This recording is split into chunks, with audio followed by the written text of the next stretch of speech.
Halo, apa kabar? Saatnya Anda menyimak berita Semarang. Bersama saya Janet Lee, sejumlah berita menarik akan kami sajikan untuk Anda. Berikut 3 berita utama hari ini.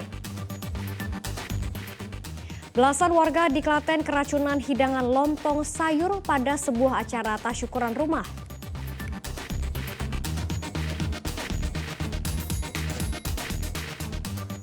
Puluhan lapak PKL dan tempat karaoke liar di bawah flyover Tanjung Emas Kota Semarang dirobohkan secara paksa.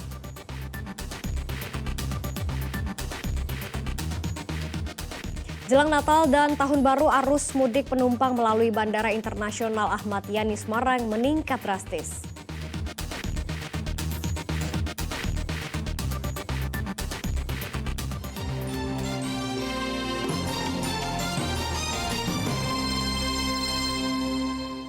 Kita ke informasi yang pertama, belasan warga Jogonala di Kabupaten Klaten mengalami keracunan usai menyantap hidangan lontong sayur di acara tasyukuran rumah. Mereka kini dirawat di puskesmas dan sejumlah rumah sakit. Acara tasyukuran rumah warga di daerah Jogonalan, Klaten berakhir dengan tumbangnya belasan warga karena keracunan hidangan lontong sayur. Sebanyak 16 warga yang mayoritas lansia merasakan gejala mual, pusing, lemas, lalu muntah. 9 warga dirawat di Puskesmas Jogonalan dan 7 lainnya tersebar di sejumlah rumah sakit. Berdasarkan tadi siang itu pemeriksa di Puskesmas Jogonalan 1 pulang, tapi sorenya sekitar jam 7 masuk, ada yang masuk 9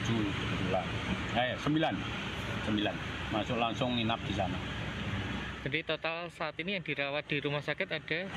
Di Puskesmas 9, di RSPD tadi informasi 5, Tegal Yoso 1 dan Cakra 1. Acara tasyukuran rumah berlangsung Minggu malam, namun pada Senin siang hingga malam sejumlah warga mulai mengalami gejala keracunan makanan. Misalnya pagi, ada yang malamnya itu sudah terasa. Menghadiri apa Pak itu mereka? Itu acara maulid. Makan apa Pak? Makannya ya itu lontong sambal goreng sama opor. Terus yang dirasakan warga seperti apa Pak di badan-badannya? Sesaat itu nggak terasa apa-apa. Beberapa saat itu perutnya sakit, ada yang menggigil, ada yang panas, ada yang demam, muntah. Polisi masih menyelidiki kasus dengan mengambil sampel makanan lontong sayur pada hajatan tasyakuran. Sampel makanan telah dikirim ke Yogyakarta untuk diuji di laboratorium.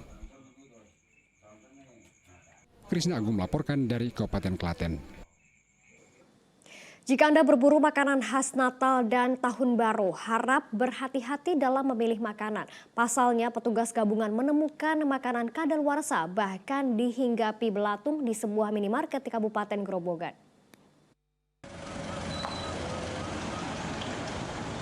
Petugas gabungan Polsek Grobogan, Kormil Grobogan, Satpol PP Kecamatan Grobogan, dan Puskesmas Grobogan menggelar razia makanan dan minuman di sejumlah toko Senin siang. Petugas mengecek satu persatu makanan dan minuman untuk memastikan aman dikonsumsi. Di salah satu market, petugas menemukan makanan kadaluarsa. Bahkan ada santan dalam kemasan sudah rusak dan dihinggapi belatung. Petugas langsung memerintahkan pengelola minimarket untuk menarik semua makanan yang tidak layak dari etalase. Kita dapati beberapa produk makanan terindikasi expired, kemudian mepet expired, serta ada kerusakan di kemasan. Dan kita himbau ke pemilik toko ini untuk mengecek keseluruhan, karena memang kita nanti akan juga mengecek tempat lain keseluruhan dari produk makanan yang diperjualbelikan supaya untuk menarik dari etalase makanan-makanan yang sudah expired, mendekati expired. Razia untuk menjamin rasa aman bagi warga yang berburu makanan untuk liburan Natal dan Tahun Baru. Warga diimbau berhati-hati saat memilih makanan dan minuman agar memperhatikan tanggal kadaluarsa makanan dan minuman. Arif Nur melaporkan dari Kabupaten Grobogan. Kita ke informasi lainnya, puluhan lapak pedagang kaki lima dan tempat karaoke liar di bawah flyover Tanjung Emas, Kota Semarang dibongkar paksa. Pembongkaran paksa dilakukan karena pengelola dan pedagang mengabaikan peringatan. Satpol PP Kota Semarang menindak tegas lapak dan tempat karaoke liar di Jalan Rongowarsito di Kelurahan Kemijen Kota Semarang atau di bawah flyover Tanjung Emas Semarang.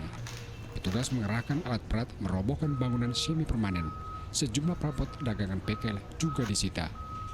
Namun proses penertiban menuai protes dari paguyuban PKL, sehingga dari 150 lapak, petugas hanya merobohkan 30 lapak dan 25 tempat karaoke liar. Sedangkan sisanya diberikan kesempatan untuk membongkar sendiri sampai batas waktu tanggal 7 Januari 2023. Minta kepada Bapak untuk diberitakan membongkar sendiri, jangan sampai kita bongkar sama bapak-bapak dari perwakilan Bapak. Kepala Satpol PP Kota Semarang mengatakan telah memberikan peringatan kepada para PKL dan pengelola karaoke, namun diabaikan. Selanjutnya lokasi akan diubah menjadi taman kota sesuai perintah PLT Kota Semarang. Sudah diperingatkan lalu Bapak Jumat 3 kali. Maksud saya tahun lalu. Yang kedua ini memang mau difungsikan untuk taman. Dan dimanapun yang dekat dengan perubahan pasti steril. Di sini ada PKL, karaoke di Pangkalan Truk. Nanti kami mungkin akan lapor di PLT untuk dilakukan yang busuk kaitan dengan perubahan truk ini. Jika tanggal 7 Januari 2023 bangunan liar masih berdiri, maka petugas Satpol PP akan merobohkan secara paksa. Ali Mustafirin melaporkan dari Kota Semarang. Kirap pusaka peringatan Hari Jadi Kabupaten Purbalingga diwarnai mengamuknya seekor kuda penarik delman. Kuda berlari tak terkendali sehingga kusir delman terluka akibat terkena tendangan kuda.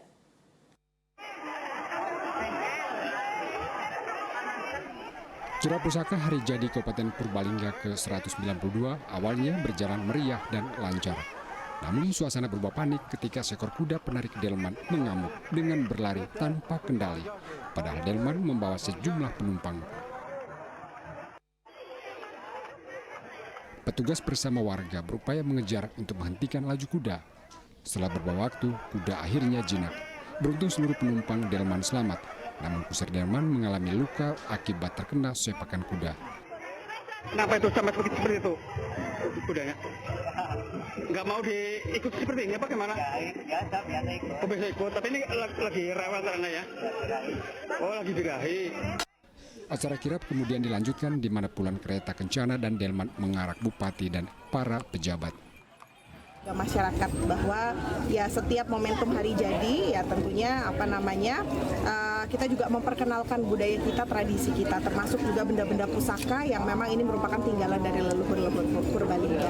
Dan di usia yang ke-192 tahun tentunya saya berharap ini ya Kabupaten Purbalingga ke depan tentunya lebih maju, lebih sejahtera, lebih berdaya saing. Peserta kirap pusaka terdiri dari iring-iringan kereta kencana dan delman, serta para prajurit bergodo yang didatangkan dari Kesunanan, Surakarta.